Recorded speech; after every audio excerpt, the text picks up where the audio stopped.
Hi నమస్తే, నా పేరు Prithviraj and you're watching TG Telugu Galam. Don't forget to subscribe. Karimnagar జిల్లాలో ఎండిన పంట పొలాలను పరిశీలించిన మాజీ సీఎం కేసీఆర్ కాంగ్రెస్ ప్రభుత్వంపై విమర్శలు గుప్పించారు. రైతులతో మాట్లాడుతూ ఎకరానికి 25,000 ఇవ్వాలని పట్టుబడదాం. ఎన్నికలు అయిపోగానే 10,000 మందితో వెళ్లి మేడిగడ్డ వద్ద కూర్చుందాం. మనమంతా ధైర్యంగా ఒకటిగా ఉండి పోరాటం చేద్దామని పిలుపునిచ్చారు. ఇలా పంట మనం మొదలైపోతే నష్టం బాధల కోసం పంట పారదర్శకంగా ఉంది సార్. నీళ్ళు అందాలి సార్. రెండు అడుగులు అందేది ఉంటే ఇలా చేతి కట్టింది. దాంతో ఏమైందంటే 25,000 పెట్టుబడి పెట్టి శ్రమ పోయి ఇలా మనకి ఏమైందంటే అప్లపలు అయినా సార్. దయచేసి ఒక్కరి సాగురి సార్ వచ్చింది మీకు మాట్లాడుతాను సార్ ఎందుకు వచ్చిండే కూర్చోండి మీరు ఇద్దరు కూర్చోండి. రేపు మీరు అల్లగట్టే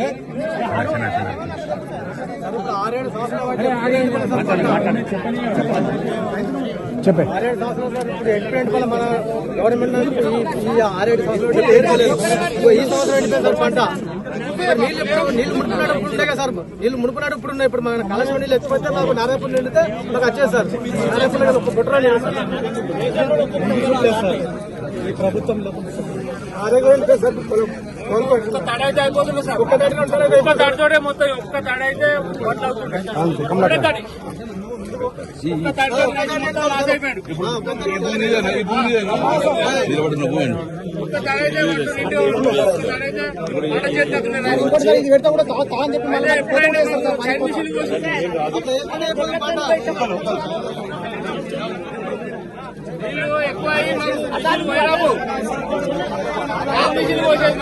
అసలు పొలం ఒక్క తడికాడ ఒకసారి బాగా నిలిస్తే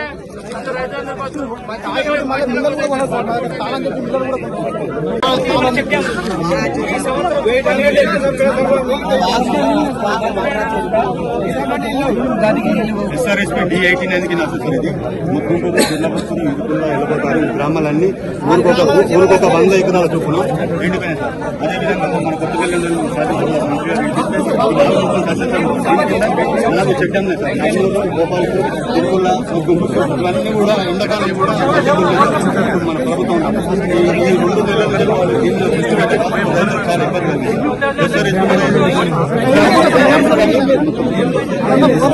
అడిగింది చెప్పిన 5 గ్రామాలు మొత్తం చాలా అక్కడ సీఆర్ లేకుండా అన్నగారు కూడా సీఆర్ పెట్టించారు. 2 నెలలు ఈ సంవత్సరం జరిగింది సార్. 2 నెలలు ఈ సంవత్సరం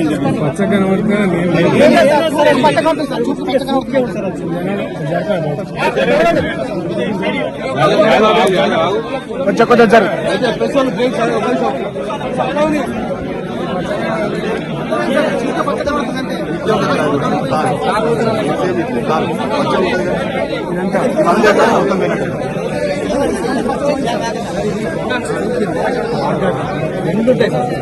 మన D18 చెరువు నింపుకునేటువంటి చెరువు నీళ్ళు పెద్దపిల్ల పడి ఉంటే బాగా నీళ్ళు వస్తుంది. ఈ రెండింటితోటి మంచి సక్సెస్ అవ్వాలంటే 10 సంవత్సరాలు అసలు ఎలాంటి ఇబ్బంది లేదు సార్. మామూలుగా సార్ పక్క పంట కూడా అమలపల్లి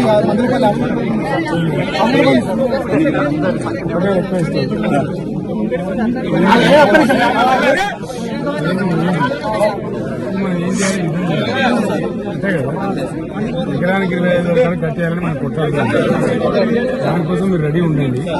మీరు మంచి మాటలు పంచుతారా దాని సంగతి ఏంటో ఎలక్షన్ అదేలేదు కదా.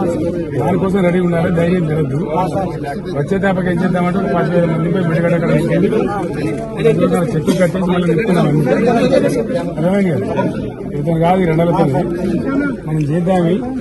ఇక్కడ ఏంటంటే మన ధైర్యంగా ఉండి ఒకటి ఉండి పోరాటం చేయాలి. రైట్, ఆ పని మీద ఉండండి దయచేసి.